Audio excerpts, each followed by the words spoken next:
در ادامه مهمانداری باز هم جوانای نهایت عزیز را دعوت کردیم. علی سجاد رسولی، علی یاور قنبری و عبدالله مرزایی مهمانان برنامه ما هستند. متعلمین موفق هستند و پیرامون موفقیت در زندگی همراهشان صحبت‌های خواهیم داشت. خوش آمدید، صبح همه بخیر. صحبت‌ها را می‌خواهیم با علی سجاد رسولی شروع بکنم که از دید شما چه کسی یک انسان موفق در زندگی شده می‌تونه؟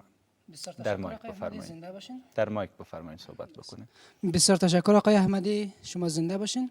با عرض سلام خدمت مجری موفق تلویزیون ملی آقای احمدی عزیز. امیدوارم که جور و صحتمند و سلامت باشند و با عرض سلام خدمت همه بیننده های عزیز.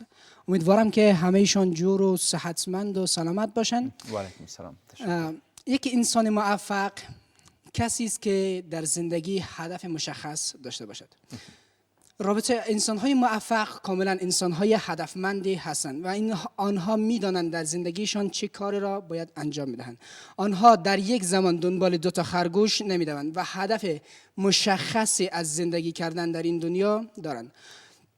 ببینید حتی ما در قرآن کریم آیه‌ای داریم که میگوید آیا شما فکر میکنید که من شما را بیهوده آفریدم و به سوی من باز نمیگردید؟ حالا ما بی هدف بی مفهوم آفریدن نشده ایم و یک رسالت خاصی، یک مفهوم خاصی از آفریده شدن خود در روی زمین داریم. حالا انسان‌های موفق انسان‌هایی هستند که هدف مشخصی در روی زمین دارند. درست هستند. سلامت باشید.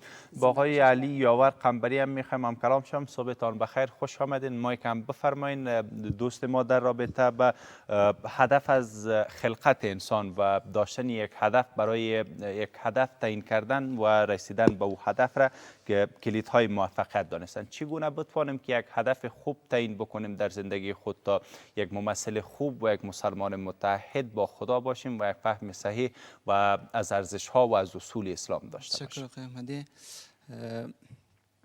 گاهی از نردبان بالا می شویم که دستان خدا را بگیریم، غافل از این که خداوند متعال در پایین نردبان را محکم گرفته ما تا زمین نیفتیم.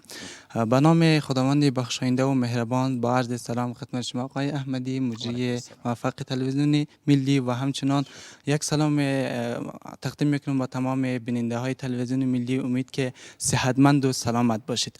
خب در قسمت سوال شما گفتین چگونه میتونیم یک هدف تعیین بکنیم. در قدم اول میخوایم که هدف چی؟ اول هدف داشتن در زندگی خیلی مهم است، چون که ویکتور هوگو میگوید که ارزش انسان به هدف انسان میباشه. ما زمانی که هدف داشته باشیم در حقیقت یک ارزش خاصی داریم. دانشمندان امریکایی 16 سال تحقیقات را انجام دادن روی از که تحقیقات انجام دادن و دریافتن که کسانی که هدف مشخص دارن در زندگیشان نسبت به کسانی که هدف مشخص ندارن عمرشان طولانی تر است. و چون میتونیم یک هدف تعیین بکنیم.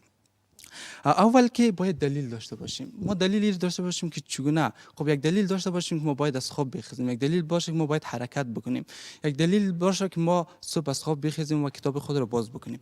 و دلیل داشتن محمد پیام بهرامپور در کتاب انسان 2020 میگه که دل داشتن فکر دو تا ساختمان اینجا فکر میکنیم دو تا ساختمان هست و یک تا پل از اینجا در اینجا از این پل در پل میگذره. ولی ما میخوایم که از بگوییم که از این پل در اون پل بگذر. از این پل هیچ کس حاضر به این نیست که از این پول بگذره، به خاطر که جان انسان به خطر است. ممکنه یک قسمت بدن انسان شکسته شه. حالا یک 10,000 افغانی را ما بالای 6 اضافه میکنیم، میگیم 10,000 افغانی هم ما برای تو پرداخت میکنم از اینجا بگذر.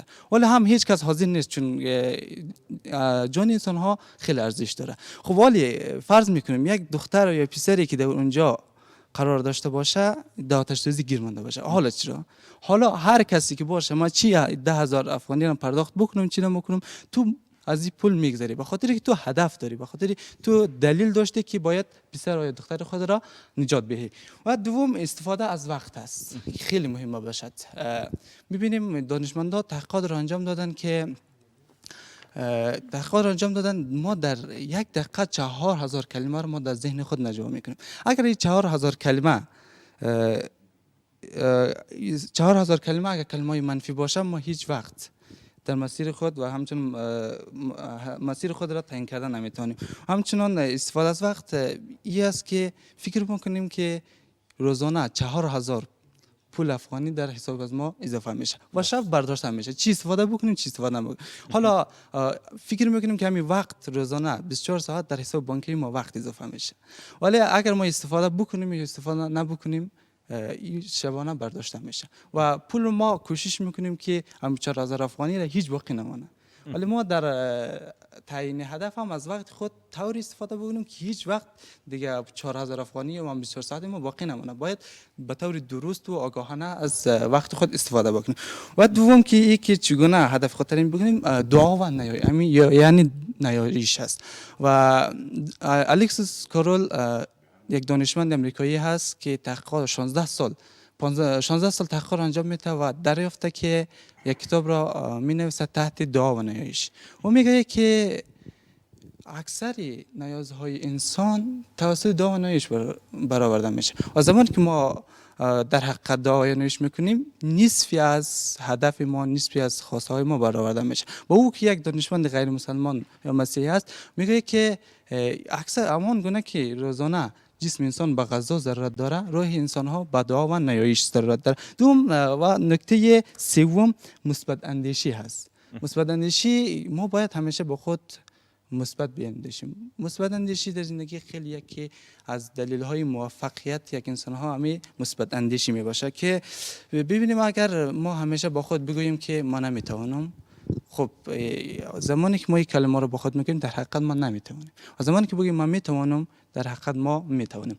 و همچنان میگه که اگر گویی که بتوانم قدم در نه که بتوانی، اگر گویی که نتوانم پس برو بنشین که نتوانی. و همچنان مثبت اندیشی در زندگی یک از دلیل های موفقیت انسان ها میباشد. درست است. آقای میرزایی شما خوش آمدین. صبح شما بخیر. دوستان شما کلیدهای موفقیت را تعیین کردن هدف دانستند و مدیریت کردن وقت دانستند.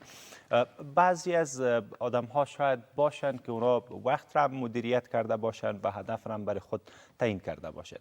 رسیدن را به هدف هم بالای خود یک وجیبه دانسته باشه، بلکه بالای خود یک فرضیه فکر کرده باشه و نهایتا تلاش خواهد کرده باشند که به او هدف خود برسند.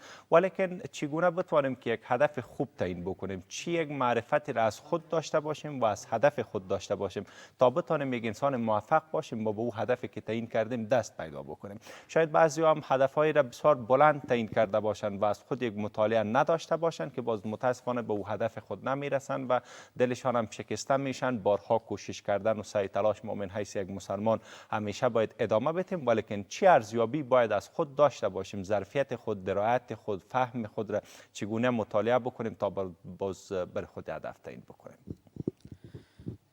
فقط غیر ممکن است.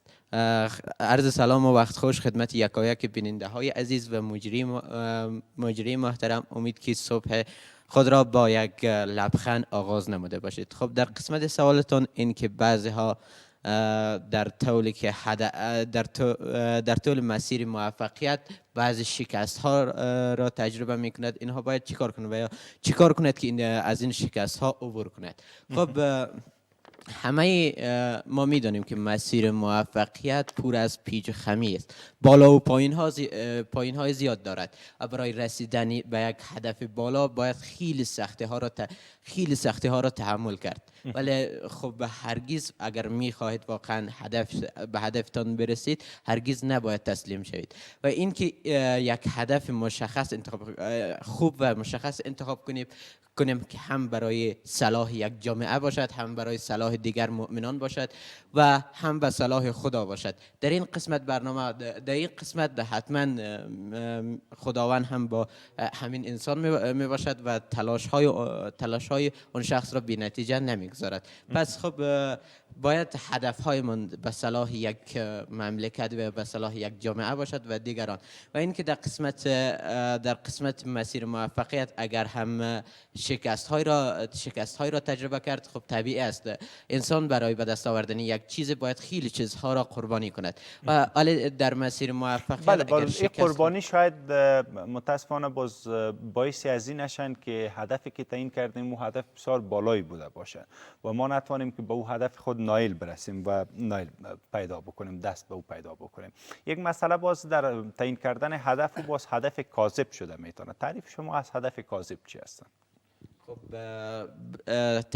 گفتیم هدف خوب و یا هدف صحیح هدف است که به صلاح یک جامعه و یا به صلاح یک مملکت باشد و رضایتمندی خداوند را با خود داشته باشد و هدف کاذب هم که شاید بعضی ها هدف های بعضی دارن و شومی دارن و مطمئنا وقتی هر چقدر هم تلاش کنند چون خداوند بایشان نیستن شاید برسند ولی خب نتیجه و یا نتیجه خوبی ندارد بعد از این که به هدفتان تفکیکش بکنیم هدفهای خود. این که معلوم است در این تفکیک هدف بد و هدف خوب معلوم دار میشه برای خود نفر مشخص هستند که راهی که مرم درست هستن یا غلط آیا در صلاح یک جامعه هستن یا نیستن. بله این باز در جزئیات میان ولیکن منظور مدعی بود که هدف را که ما تعیین میکنیم چگونه بفهمیم که هدف کاذب هست و یا هم ما میتونیم که دست پیدا بکنیم به هدف. خب هدف منظور از هدف کاذب یعنی هدفی که منظور ما این هستند که همگی میخواین دکتر شون، همگی میخواین انجینیر شون، همگی میخواین اهداف بزرگ داشته باشن. از هر متعلم پرسان بکنید چی میخوای در آینده شوی اولین صحبتشون همه هستند که ما میخوایم دکتر شوم ولیکن او باز در او سن و سال یا در او زمان یا هم در او تشویق و هم از طرف فامیل یا هم او به کلمه دکتر شاید در زبان از او اطفال داده شده باشن که شما در آینده باید دکتر شوید در حالی که او باز هدف کاذب هستند شاید خلاقیتی از او شاید مدیریتی از او شاید نوآوری از او تفکیک داشته باشند با او هدفی که او در زندگی خود تعیین کرده باشه و یا هم در زبان از او داده باشند. چگونه بتانیم که از خود یک شناخت داشته باشیم و آن چیزی را که خود ما بخوایم به او دست پیدا بکنیم و نایل برسیم؟ خب مشخص است هر انسان در وجود خود یک توانایی خاص یا بالخاص بله چی کلیدها و فنکشن های وجود دارند که ما از خود یک شناخت پیدا بکنیم؟ خب شناخت از خود این که بفهمیم که ما در وجود خود هر کس یک توانایی خاص دارد. خب برای شناخت این توانایی ها باید بسنجیم که ما برای چی آفریده شدیم و توانایی خود را بسنجیم و به سوی هر چی توانایی داشتیم به سوی همان مهارت بریم. خب در قسمت که چگونه توانایی خود را بشناسیم خب مشخص است که هر انسان یک توانایی خاص دارد و هر انسان میتواند توانایی خاص خود را پیدا کند و اگر پیدا کردن در اون قسمت و اگر سوال دوباره مطرح بکنم که چگونه پیدایش بکنیم؟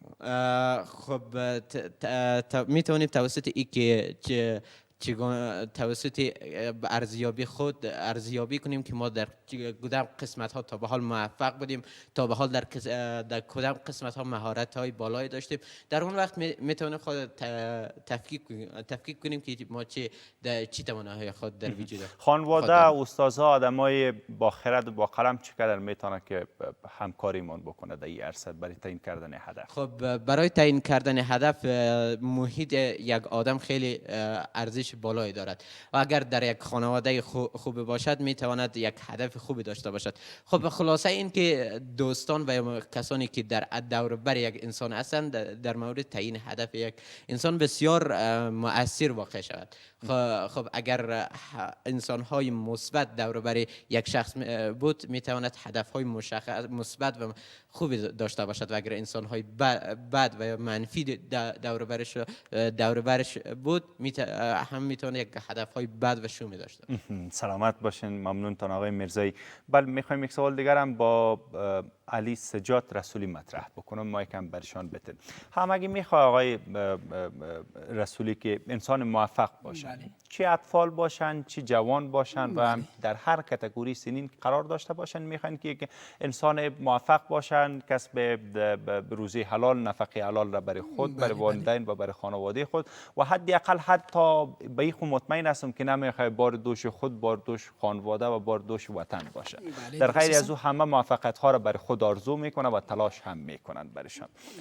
چگونه چرا باز بعضیا موفق نیستن؟ مثلا ما شما 10% از نفوس خود را معتاد داریم. شاید یک 10 الا بالاتر از او پایینتر از او شاید بیکار بوده باشه. شاید درجه تحصیلی ما شما که معلوم هستن که هنوز هم ما بالاتر از 80% بی‌سواد داریم. چرا به یک کاتگوری بزرگ که در اجتماع زندگی میکردن نتانستند که یک انسان موفق باشه؟ بله خب اینجا مسئله خلاقیت یا مسئله استعداد مهم نیست. اصلا مهم نیست که ما استعداد داریم یا نداریم. اصلا همگی استعداد دارن. آقای آلبرت انیشتین میگوید که ما هیچ انسان احمق و کرذهنی در روی زمین نداریم. همه انسان های روی زمین نابغه هستند. ولی اگر شما یک ماهی را از تواناییش در درخت بالا شدن قضاوت کنید، حتما که میگوید که یک احمق است. تا آخر عمرش فکر میکند که یک احمق است. حالا این صدق میکند به حرف اولی که من زدم، یعنی هدف. انسان هایی که در زندگی موفق نمیشوند هدف مشخص ندارند. اول که هدف ندارند، دوم هدفشان را نمی نویسند. بعضی از انسان ها هستند که فکر میکنن که هدف دارن، فقط هدفشان را در ذهنشان نگه میدارن. بعد از چند مدتی این هدف فراموش میشود. این هدف مانند یک آرزو، مانند یک رویا باقی میماند که بعد از چند مدت این فراموش میشود. انسان های موفق و انسان های ناموفق فرقش این است که انسان های موفق اهدافشان را مینویسند روی کاغذ و در معرض دیدشان قرار میدهند که هر ثانیه، هر لحظه، هر دقیقه، وقتی که بیدار میشوند، وقتی که میخوابند، تمام ذهن و فکرشان نسبت به هدفشان هستند. اما انسان‌های ناموفق این قسمی نیستند. آنها فقط رویا، هدفشان را مثل یک رویا، مثل یک آرزو در فکرشان نگه می‌دارند و این فرق میان انسان‌های موفق و انسان‌های ناموفق است. اما قضیه استعداد در اینجا اصلا ربطی به قضیه استعداد ندارد. این که ما بگوییم انسان‌های ناموفق کسانی هستند که استعداد ندارند، نه، آنها هم استعداد خاصی دارند ولی آنها نمی‌توانند از استعدادشان خوب بهره ببرند. آنها نمی‌توانند از استعدادشان خوب استفاده بکنن. این فرق انسان‌های موفق و ناموفق است. انسان‌ها باعث می‌شود در اینجا که موفق نشوند، یعنی اینی که استعداد خود را مشخص نمی‌کنند، استعداد یابی نمی‌کنند، هدف گذاری نمی‌کنند. سلامت باشین. شما هم به نمایندگی دو دوستتان و به نمایندگی خودتان یک فرم کوتاه اگر داشته باشین، کامره تلویزیون ملی افغانستان در خدمت شما است. بسیار خوب. پیام من برای جوانای از ملت، برای کسانی که در حال دیدن این برنامه هستند، اول که شما واقعا خوششان هستین. شما در بهترین عصر تاریخ با بهترین امکانات و کمترین محدودیت ها نسبت به اهدافتان، نسبت به خواسته هایتان زندگی میکنید و این بسیار خوب است. چون ما میتونیم در این زمانی که وجود دارد به هر خواسته هایی که داریم برسیم و هیچ محدودیتی در برابر ما قرار ندارد و هیچ چیز نمیتواند سد راه ما شود. سد راه شما هم نمیتواند شود. تنها تفکر شماست که میتواند سد راه شما شود. اما باید فکر بکنید که تنها راه حل هم همین تفکر شماست. اگر شما نتوانید تفکرتان را تغییر بدهید، طرز تفکرتان را با زندگی بیرونی خود سازگار بسازید، هرگز در زندگی نمیتوانید موفق شوید. شما هم بفرمایید آقای قنبری، کوتاه پیامتان بفرمایید. پیام ما است که برای اینکه تبدیل به گلستان شویم، نخست به گل فکر کنیم. و پیام دوم است که قطار با خاطر مقابله با سنگ هایی که کودکان در مسیرش پرتاب میکنه، اگر هر لحظه استاد بکنه، قطار هیچ وقت مسیر در موفقیتش نمیرسه. و ما همچنان پیام ما برای هموطنان عزیزی است که درگیری کودک صفتان در زندگیتان نباشین. میگن که تو نمیتوانی، میگن که تو هیچ کاری نیستی، تو نمیتونی موفق شوی. درگیری کودک صفتان نباشیم. ما همیشه چیزی که در نظر خود ما درست هست باید دمو فکر بکنیم و کوشش بکنیم زمین رو مکان بهتر برای دیگران بسازیم. یعنی هم مطل هستند که everything is possible, nothing is impossible. هر آن چیزی که هست برای ممکن بودنش است، چون ما اشرف المخلوقات هستیم. سلامت باشین. تشکر از هر سه شما که دعوت ما را پذیرفتین و صحبت‌های با ما داشتین. سلامت باشین.